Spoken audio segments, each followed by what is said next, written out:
નમસ્કાર. નમસ્કાર. તમારો પરિચય આપજો ને. પરિચય મારું નામ મનસુખભાઈ ભીમજીભાઈ લીંબાસિયા, ગામ પીઠડિયા, જેતપુર તાલુકો અને રાજકોટ જિલ્લો છે. બરાબર. અને તમારે આ કેટલા ઝાડવા છે? મારે છે 1050. અને આનું આપણે ફ્લાવરિંગ ઇથરેલ ક્યારે મારેલું? 12/7/2000 પેલું પાણ આપી. હા, 12/7 ટૂંકમાં. બરાબર. અને અત્યારે માનો 6 મહિના ઉપર આપણે. હા, 6 મહિનાની માથે થઈ ગયા. અને આ 6 ટૂંકમાં આજે ટૂંકમાં પાકી જ ગયા છે. હા, પાકી ગયા. ના ના, કટિંગ ચાલુ છે અત્યારે. હાર્વેસ્ટિંગ ચાલુ જ છે અત્યારે. તમને આજે સાઈઝ ને ક્વોલિટી બાબતે સાઈઝ મારે 300 થી 600 ગ્રામ સુધી થઈ છે. કાલે ડાયરામ હાલતું હતું, જોઈખું એક 600 નું હતું, એક 700 નું હતું, 500 નું હતું અને મિનિમમ 300 ની માથે છે. બરાબર. અને એક ઝાડમાં અંદાજે કેટલો માલ નીકળે? અંદાજે 25 થી 27 કિલો. 27 કિલો માલ. 27 કિલો માલ જેવું થાય. બરાબર. તો તમે આ ક્વોલિટી વિશે શું કહેશો? આમાં આપણે એવું છે કે આપણે અત્યાર સુધી સોલ્યુબલ ખાતરનો હું વાપરતો, અને જેતપુર વાળા મનોજભાઈ અને મુકેશભાઈ આવ્યા અને આપણી મુલાકાત કરી અને સોઇલ ચાર્જરનો ઉપયોગ કર્યો છે આપણે. Soil charger. બરાબર. એટલે એની ટ્રીટમેન્ટ ટૂંકમાં આખી સોઇલ ચાર્જર પહેલેથી આપણે રેસ્ટમાં હતું ને, રેસ્ટમાં ત્યારે 20 ml પાયું હતું છોડવે. એક છોડવે? હા, એક છોડવે 20 ml. બરાબર. અને અત્યારે એક છોડવે કેટલું? 100 ml. અત્યારે 100 ml થયું. એટલે ટોટલ 120 ml. બરાબર.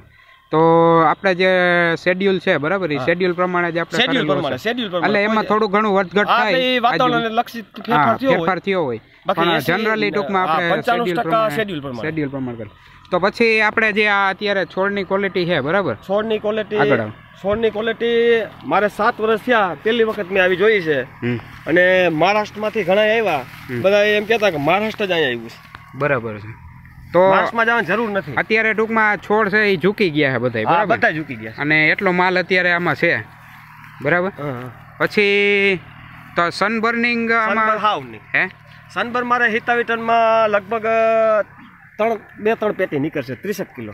બરાબર. કિલો નહીં નીકળે. અને તમે જે વેચાણ કરેલું છે, બરાબર, એ કઈ રીતે આમ કરેલું છે? વેચાણ કર્યું છે 43 રૂપિયા ભાવ. અને શેઠને ડાયડમ બહુ ગઈમાં, એટલે આજે ફોન આવ્યો હતો કે 1 રૂપિયો તમને વધારી દેવો છે. બરાબર. અને કદાચ 100% વધારી દે. અચ્છા. અને પછી આજે અત્યારે ધારો કે આ ક્વોલિટી આપણને દેખાય છે, બરાબર, કે અત્યારે આ જે 300 ગ્રામની જે સાઈઝ દેખાય છે, છતાંય આપણે જે પાનની ક્વોલિટી છે, બરાબર, ક્યાંય હોય જ નહીં એવી ક્વોલિટી. આ પાકવા ટાઈમે પણ આ જે ક્વોલિટીના પાન છે એ આપણને અત્યારે દેખાય છે. તો આનું રહસ્ય છે એ પાન છે, બરાબર. તો આ જે સાઈઝ થઈ છે, બરાબર, આપણે અંદર આમ જોઈએ કે આખું આમ અંદરનો વ્યૂ લઈએ તો એટલા ફળ ટૂંકમાં લાગેલા છે, છતાંય એની પાન છે એ બહુ સરસ છે. બહુ સરસ છે. અને તો પછી આપણે રેસ્ટમાં યુઝ કર્યો, બરાબર, એના હિસાબે પણ આનું ટૂંકમાં રિઝલ્ટ મળેલું, બરાબર. અને બીજું શું કહેશો તમે? બીજું આ સોઇલ ચાર્જર વાપર્યું છે, બહુ ફાયદો મળ્યો. Charger, soil charger, crop charger, એની ટૂંકમાં જેટલી પ્રોડક્ટ છે એ બધી પ્રોડક્ટનો આપણે સાઇઝ ચાર્જર ને બધીનો યુઝ કરેલો, બરાબર. અને ઓકે.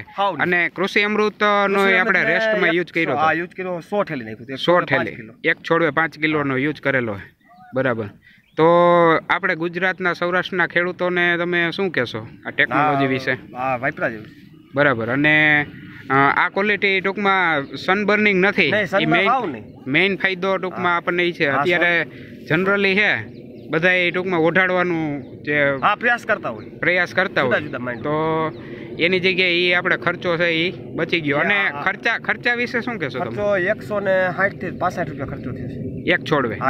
બરાબર. તો જનરલી આપણે જે પણ ટ્રીટમેન્ટ કરતા હોય એમાં જનરલી એટલો, બરાબર, એટલો ખર્ચો તો ટૂંકમાં થાય જ છે.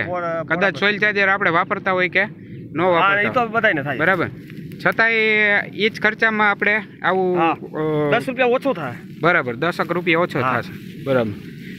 ઓકે. તો